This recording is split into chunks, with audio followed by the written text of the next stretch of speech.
Hodně potřebuji zeptat na jednu důležitou věc. Jak jsi to myslel s těmi lidmi pokročilého věku? 60 plus, ne, 69 plus.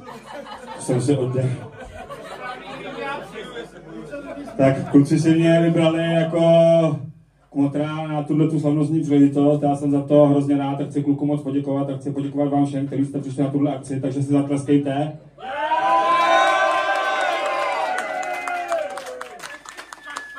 Jsem rád z toho důvodu, že kapela Ludra jsou za prvý skvělí lidi a za druhý hrajou muziku, která tady na této scéně začíná pomaličku ale jistě chybět.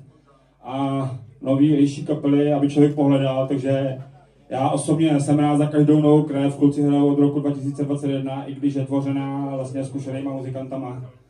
A tohleto je kurva poctivý kus krvavý grindový flákoty, takže jsem rád, že tohleto ještě existuje a že tohleto CDčko vyšlo, je to vlastně první fyzický nosič, druhá nahrávka, ale první fyzický nosič.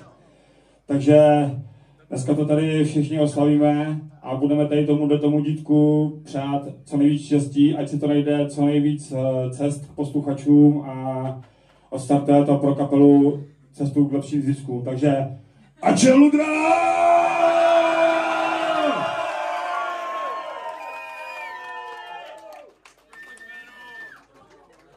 Díky. A ještě jeden kurva potlesk!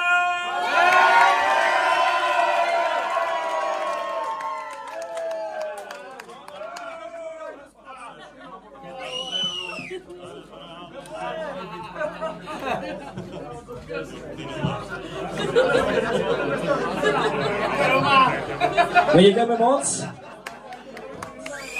Posilníme se.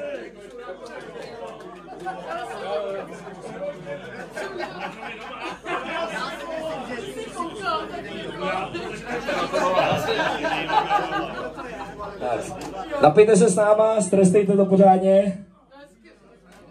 A my pokračujeme v trestání ušních bubínků. Takže dáme si jeden old school leg. A že vůbec první lyric video. Dáme si klony.